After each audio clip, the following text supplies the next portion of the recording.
Cool. So video number 20 out of all 21 videos of our lead generation initiative, I want to talk about your digital marketing math and your return on investment. Okay, in the last 3 videos, we've talked about you need traffic to your site because without traffic, you're not going to have any leads.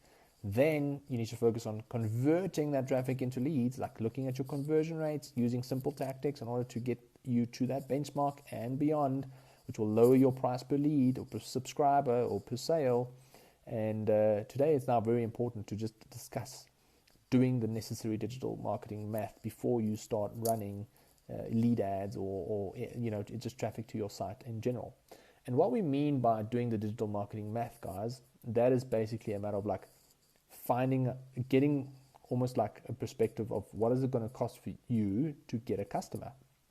What is that customer going to provide your business in revenue, and what is the profit that you're going to make on that specific sale, right? And by doing these calculations, it sounds stupid, but it's so crucial because you need to know whether you're actually making a profit or making a loss. And if you're making a profit, how much of the profit can you put back in order to scale the success of your campaign, right? So because you want to grow this business. That's what people don't understand. Like marketing is so closely tied up with growing a business. Like it's like, that's why a lot of marketers become business consultants because it's so crucial. Because if you get the numbers right, you can easily grow a business. You can easily scale a business from, we've seen companies grow from just Google. Like there's so many companies that's gone from $1 million one year to $100 million the next year, just because they found a winning recipe and they just scaled it, right? So let's just break down the math quickly and just have that discussion. So let's use Google Ads, for example. Let's say that you're really good at it and you're in a competitive industry. Your cost per click is like R5, which is really decent for a competitive industry, obviously. Let's say that is the current scenario. So if your conversion rate is 1%, meaning you need to drive 100 people to the site to get one sale, right? 1%. Then it means that you have to drive 100 people at R5 an average cost per click, like we just said, which now is a total of 500 Rand in order to get one sale. That means that your cost per sale will be roughly 500 bucks. Now, if you're selling a product that's 500 bucks or less, you will be making a loss because you need to keep in mind there's shipping involved, there's cost of the product involved. So a lot of people don't think that if they're making 500 Rand back on their campaign and they spend 500 Rand that they're breaking even. That's not necessarily the case because there's obviously other costs attached to that product that you're selling, right? That's why it's so crucial to do the actual math before, kind of like get it like it's completely arbitrary because you don't know what the success of a campaign will be if you don't necessarily have some data to work with.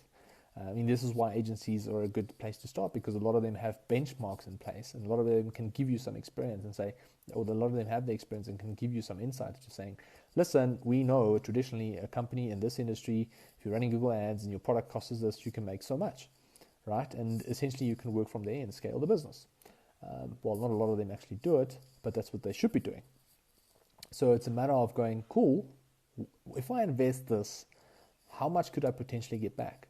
It's not always as simple as that, but you need to have some form of perspective. You need to have some idea of investment versus return in the beginning, at least a goal or a benchmark to work with, something to work towards, right? So, if I'm going to put in 100K over a year, 50,000 Rand a month, which is obviously for more medium size to a bigger business, I want to know that I can make back 1 million to 1.5 over the course of the year. And you do this by starting at the most granular level of what is the cost of the actual click going to be, what is my actual average conversion rate going to be, what is my average cost per sale going to be, what is my average basket size. A lot of e-commerce clients have average basket sizes. So you can easily go, cool, if your average basket size is 1,000 Rand and it's going to cost you 500 bucks to get a sale, your profit on that specific, your GP per se, it won't be net obviously, but the GP, return on ad spend, will essentially be 500 bucks, which we call return on ad spend. What you spend in return thereof will be 500 bucks, which means we can take 100 bucks and put it back into marketing, which means, if we've made 5 sales, we can make a potential extra sale now. So doing the digital marketing math is crucial because you could easily run at a loss if you don't do it properly. And that's what happens when clients go, oh, I'm not happy.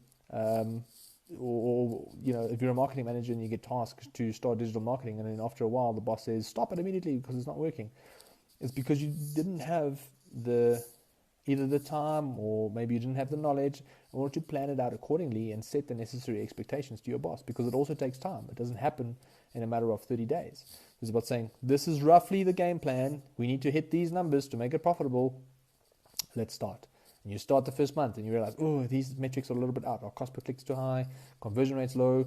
Now you start making tweaks to your AdWords campaign. Now you start making tweaks to your website. Now the cost per lead is dropping. Oh, now you realize your basket sizes are low. So let's put some upsells in place.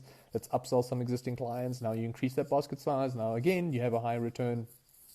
Let's put some marketing automation in place, because now, a customer comes in, he buys something from us, but now because we have an automated sequence, he ends up buying something the second week, the third week, or next month, whatever. So now the lifetime value of the customer is increasing as well, which just means you're getting more money back and on top of your ad spend. And that's what you should be focusing on. What is it going to cost you to get a sale? What is that actual sale going to cost? And what can you do to get more sales at a lower cost? And what can you do to get more money out of that existing customer? So from our side, I hope that helped. Doing the digital marketing math and planning the return on your investment is crucial. And always measuring those metrics are crucial to the success of growing your business. All right, all the best from my side, and have a wonderful day.